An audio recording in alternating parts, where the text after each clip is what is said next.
Welcome to Trick Talk, where today I turn this llama into a giraffe. Just kidding, Jeri's just getting a haircut. First we start by peeling back her blanket to reveal all those giraffe spots, and oh my goodness, it's so pretty!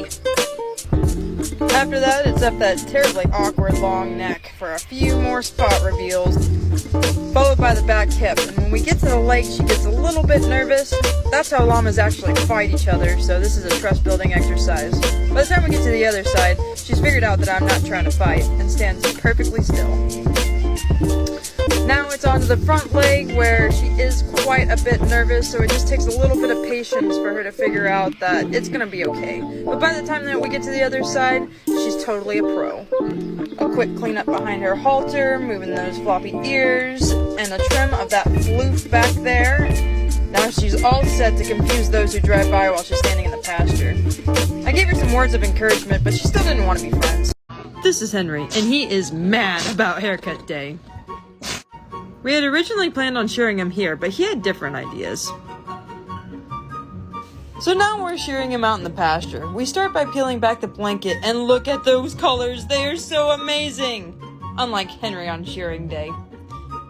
I had to change up the camera angle so that we could both shear. A person on either side gives the illusion that Henry can't move left or right, which he totally can't. When we get to the back legs, he gets a little bit nervous. Llamas fight by going for each other's legs, so this takes a little bit of patience to get it done. He wasn't happy about us trimming his front toes, but by the time that we got to his back toes, he was pretty chill about it, and even let us pick up his feet. When we took his halter off, the only thing he was in a hurry to do was check out our equipment. Not too long after that, he found himself a stick to play with. Everyone else was really well behaved, no thanks to Henry. Well, you're never gonna believe this, but that llama you're looking at actually used to be a human being. Nah, I'm just kidding, but he is giving me Kuzko vibes. It's haircut day, and I'm here to derobe the Emperor. He's been feeling pretty down about being a llama, but I'm here to show him that just because you have 4 legs doesn't mean you can't look fly. I start on the leg to shape those thunder thighs, and then work my way down to those little booties. I'm super careful not to cut those off because they're important for the groove. As I do a couple swipes at the neck, I'm careful not to touch that beautiful flow he's got going up there. Then I move to his front leg before moving to the other side of the neck. To be honest, I'm pretty proud of it. All I can think of is, boom, baby! Now as I finish off the back hip, I'm getting a real no-touchy vibe. So I take my time, making sure not to mess up his little booties before I move to his floof of a tail. And bam! I'm done. Now I just have to thank him for not throwing me out a window. This is Marshmallow, and he's usually the goodest of chunky boys, but when you put a halter on him, his legs stop working, and you can't move him. So I just shear him wherever he lays, and he lets me. You really have to admire this amount of stubbornness. This guy is way bigger than me, weighs way more, and his version of sticking it to the man is laying there and being a blubber of fat while I shear every inch of him. He even lets me shear his face and behind his head without ever standing up. Oh, but I found a few good itches. Look at those little teeth go. I've been shearing Marshmallow for over 5 years, and he's always done this. When I try to shear his legs, he leans into me so I can't get to him, so I roll him over. And he just lets me do that too. Now I just gotta finish getting his little belly and a quick pedicure before I take his halter off. It's a miracle. The legs work, but he's still not down for pets.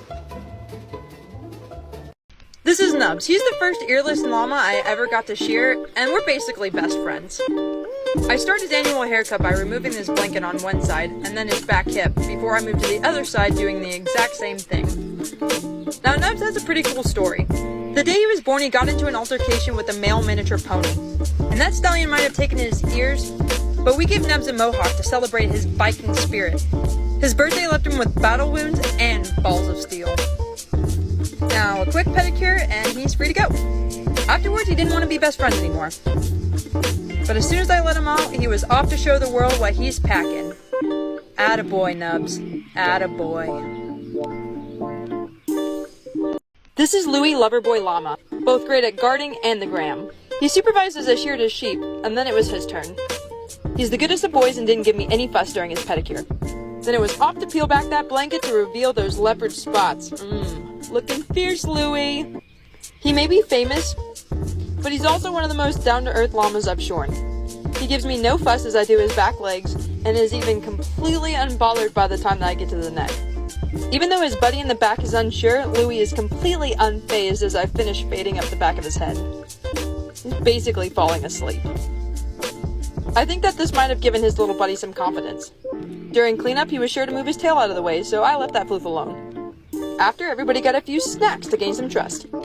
And finally, a llama that lets me love them afterwards. You go, Louie. This is Tony, and he was very excited to see me, until he figured out who I was, and then it was haircut day. Tyrion started him off with a nice pedicure, followed by the removal of his gorgeous blanket. Look at it just fall off and all of those beautiful white spots that are underneath. She then moves to his back hip, still bringing it off beautifully in one piece. She then moves to the other side, removing the second half of the blanket and revealing some brown spots this time. I'm obviously not the best photographer, but wow, I was distracted on how nice that came off.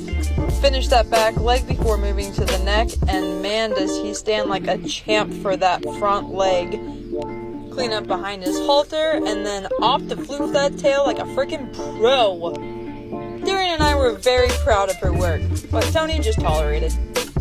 Afterwards, he was back to tail wagging and feeling himself. But he made it clear he wanted nothing to do with Darrigan.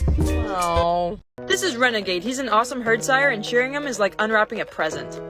Of course, we start by peeling back the blanket, and look at those spots. This is one of the most unique color patterns that I see. The dark part on top is actually a bunch of little spots packed in together. And as we go down his barrel, they get less dense. Ren is not just the herd stud, but he's also a shearing stud. He stands there practically perfect and even lets me get his legs, which tend to be a very sensitive spot for llamas. Ren's long curly hair makes him a Surrey alpaca, and all the spots make him an Appaloosa. Surrey fiber was originally just found in alpacas, but with a little crossbreeding magic we developed it in llamas too. His spots weren't the only thing that were surprising. When I got to his tail, we found a piece of wire. After I removed that, I finished floofing that fluff. Last thing on the list was to remove a couple dreads that were blocking his vision. Alright, buddy, much better. Then a quick pedicure before he's off. He was happy to go back to whatever he wanted to do, but returned for a couple treats and to check on his sheep.